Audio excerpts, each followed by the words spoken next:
Hello students, welcome once again to the web classes. So today we are going to have subject accounts for the 11th standard English medium, unit number 11. The name of chapter is bank reconciliation statement.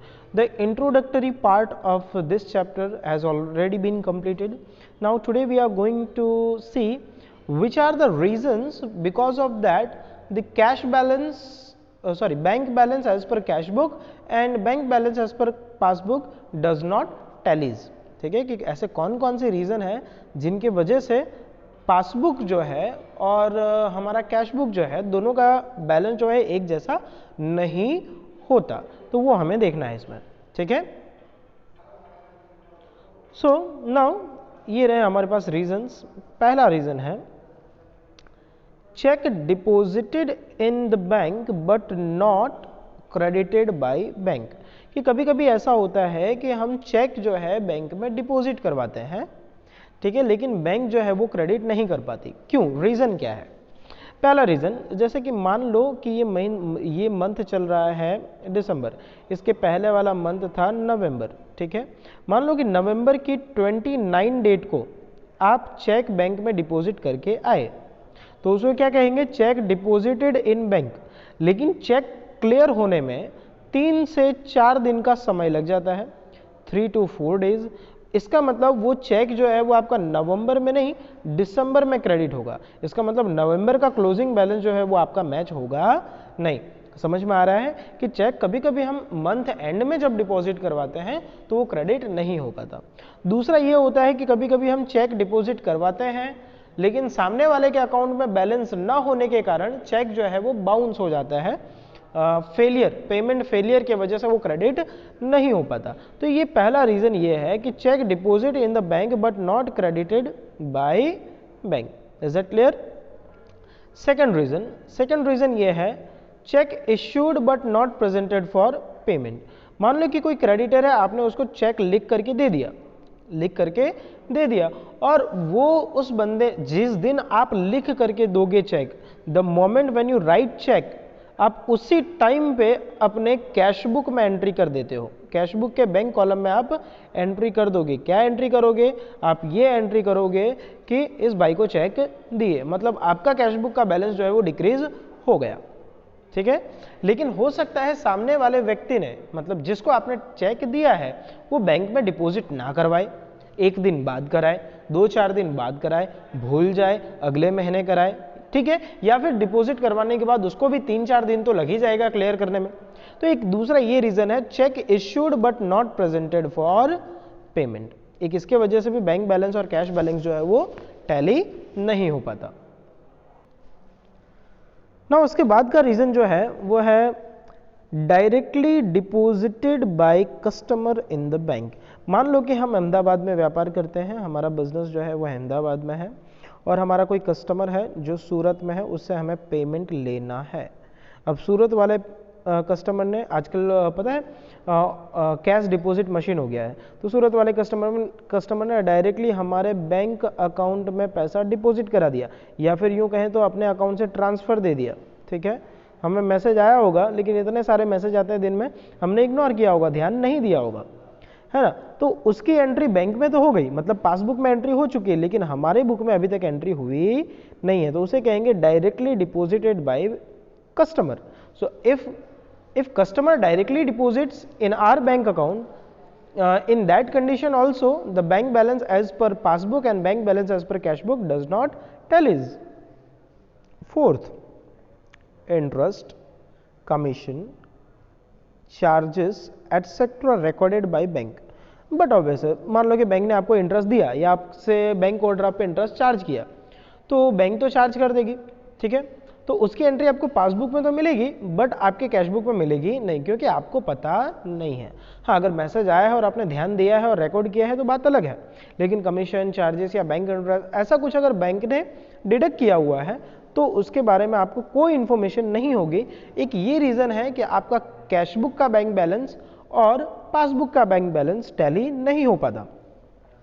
Fifth reason है amount recovered on behalf of trader and credited to his account by bank but not recorded in the cash book. जैसे कि bills receivable वाला exchange जो है, ठीक है, bills receivable वाले transaction जो है, मान लो 2 महीने बाद पैसा आने वाला है, आपने बैंक में अभी से जमा करवा दिया कि 2 महीने बाद जब भी डेट हो तो मेरे अकाउंट में डाल देना, तो बैंक क्या अपने में एंट्री करके रख देती है। अब 2 महीने बाद मान लो कि हमारे दिमाग से निकल गया कि यार ऐसा भी कुछ कोई पैसा आने वाला था, तो हो सकता है कि बैंक डायरेक्टली आपके अकाउंट में क्रेडिट कर दे पैसा, आपका अकाउंट जो है बैंक बैलेंस बढ़ जाए, लेकिन आप अपने बुक में एंट्री करना भूल जाओ।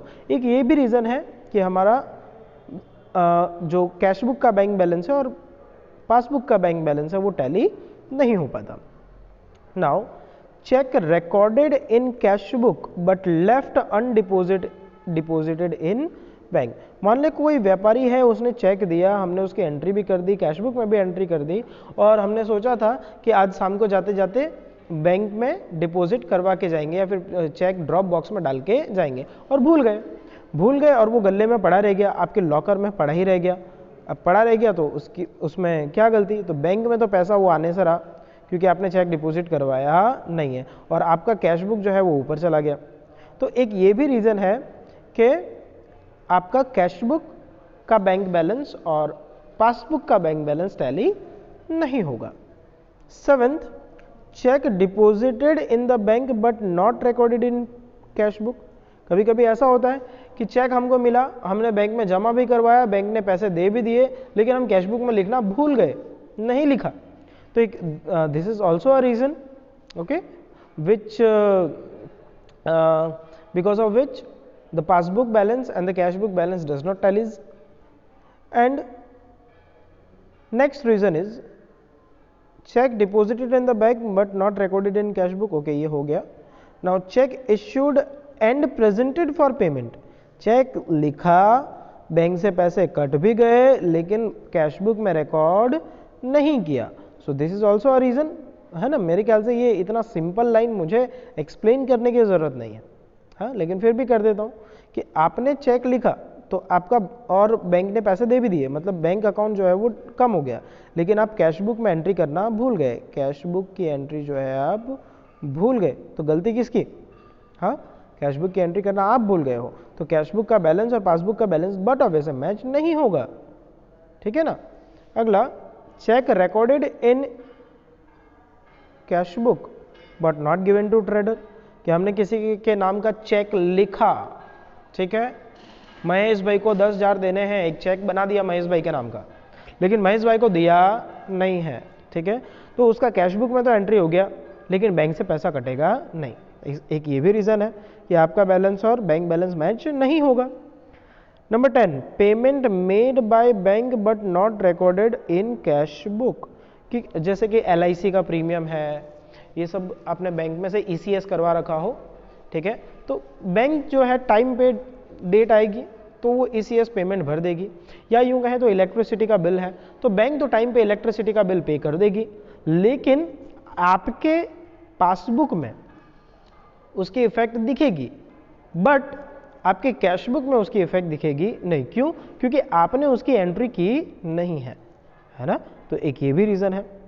इसके बाद कौन सा रीज़न है? तो इसके बाद जो रीज़न है वो है like dishonour of bill exchange discounted with a bank unrecorded in cash book. मतलब हमने बिल रिसीवेबल डिस्काउंट करवाया था, डेट के टाइम पे वो बाउंस हो गया। बाउंस का मतलब होता है सामने वाले के अकाउंट में पैसा नहीं था, ठीक है, तो वो डिसऑनर हो गया। डिसऑनर हो गया मतलब क्या हुआ? बैंक में तो पैसा आया नहीं, लेकिन हमने कैश बुक में क्या किया था? हमने कैश बुक में लिख दिया था कि भाई पैसे आ गए। समझ में आ रहा है? कैश बुक में हमने लिखा पैसे आ गए, लेकिन पासबुक में पैसे आए नहीं। तो एक ये भी रीज़न है कि आपका बैलेंस और दूसरा बैलेंस जो है वो मैच ना हो। अदर एरर मतलब टोटल की भूल। हो सकता है कि कैश बुक में हमने टोटल की भूल कर दी हो सकता है कि बाय मिस्टेक बैंक ने कोई चार्ज काट लिया हो, जो आप बाद में बोलो तो रेक्टिफाई कर दें। कभी कभी ऐसा होता है, बैंक से भी गलतियाँ होती है, क्योंकि जो कंप्यूटर पर बैठा हुआ इंसान है, आफ्टर ऑल है तो वो इंसान ही, ठीक है, तो इट मे हैपन कि वो कोई मिस्टेक कर दे। नाउ होपफुली आपको समझ में आ गया है इतना। एक बार रिकैप कर लेते हैं कि क्या क्या था, कौन कौन से रीजंस हैं। So reason number 1, cheque issued in bank but not credited by bank, this is the first reason. Second, cheque issued but not presented for payment, cheque लिखा है लेकिन बैंक में से अभी कटा नहीं है। डायरेक्टली डिपॉजिटेड बाय कस्टमर, कोई कस्टमर डायरेक्टली आपके बैंक अकाउंट में डिपॉजिट करवा देता है तो उसकी भी इंफॉर्मेशन आपको नहीं मिलेगी, तो आप लिखना भूल जाओगे। Interest, commission, charges etcetera recorded by bank in a traders account, ठीक है, ट्रेडर के अकाउंट में सारी चीज़ें लिखी हुई हों बट हम लिखना भूल जाए।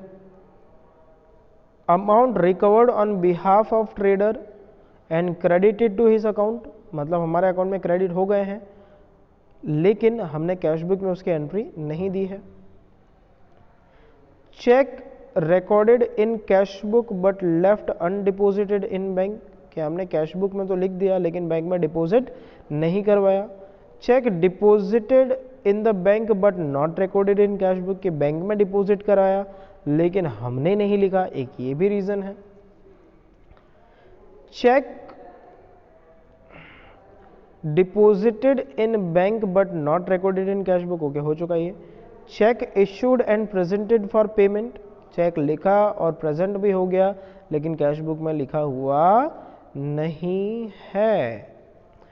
Check recorded in cash book but not given to trader and payment made by bank but not recorded in cash book, कि पेमेंट जो है वो बैंक ने दे दिया लेकिन कैश बुक में वो रिकॉर्ड किया नहीं है। Dishonour of bill of exchange discounted with the bank unrecorded in cash book, कि बिल ऑफ एक्सचेंज जो है वो हमने बैंक में एक्सचेंज करवा लिया था, ठीक है, लेकिन वो डिसऑनर हुआ, मतलब पैसा आपके बैंक में आया नहीं लेकिन आपने कैश बुक में लिख दिया है, एक ये रीज़न है। एंड अदर एरर्स जिसके बारे में हमने बात कर ली। ओके, नाउ अब देखते हैं हमारे पास कौन कौन सी मेथड है रिकंसिलिएशन स्टेटमेंट प्रिपेयर करने की। So there are two methods of reconciliation statement. First is mathematical method जिसे कहते हैं add less method, and the second is accounting method जिसे कहते हैं debit credit method. So mathematical method, add less method and debit credit method, that is also known as accounting method. तो आज के दिन इसी लेक्चर में हम एक देख लेते हैं मैथमेटिकल मेथड। मैथमेटिकल मेथड देखने से पहले कुछ चीज़ आपको समझ में आ जानी चाहिए। देखो मैथमेटिकल मेथड में क्या करना है समझाऊंगा आपको। देखो bank balance as per party select करना होता है, मतलब आप कैश बुक लोगे या फिर पासबुक लोगे, मैं आपको एक्सप्लेन करता हूँ आगे। जो ऐड करने वाला होगा वो आप ऐड करोगे, जो लेस करने वाला होगा वो आप लेस करोगे। ऐड और लेस करने के बाद जो लास्ट में बैलेंस बचेगा वो क्या होगा, तो अगर ऊपर आपने कैश बुक से स्टार्ट किया है तो नीचे आपको पासबुक का बैलेंस मिलेगा, और अगर आपने पासबुक से स्टार्ट किया है तो आपको नीचे कैश बुक का बैलेंस मिलेगा। नाउ ये चीज़ ध्यान से देखो, passbook means copy of extract of a traders account in the books of bank, ये तो पासबुक है, ठीक है। नाउ बैलेंसेस चेक कर लो। बैंक बैलेंस का मतलब होता है कैश बुक के हिसाब से डेबिट बैलेंस, कैश बुक के हिसाब से डेबिट मतलब बैंक बैलेंस मतलब पॉजिटिव बैलेंस, कैश बुक के हिसाब से क्रेडिट मतलब बैंक ओवरड्राफ्ट मतलब नेगेटिव बैलेंस, पासबुक के हिसाब से बैंक ओवरड्राफ्ट मतलब डेबिट बैलेंस, ठीक है। किसके हिसाब से, पासबुक के हिसाब से अगर वो बैलेंस डेबिट है इसका मतलब वो बैंक ओवरड्राफ्ट है, वो नेगेटिव है, ध्यान रखना, ये याद कर लो कहीं पे। और बैंक बैलेंस का मतलब है positive balance. Is that clear? Clear है ये? अगर क्लियर है तो चलते हैं हमारे सम की तरफ। नाउ इलस्ट्रेशन 1 रीड कीजिए।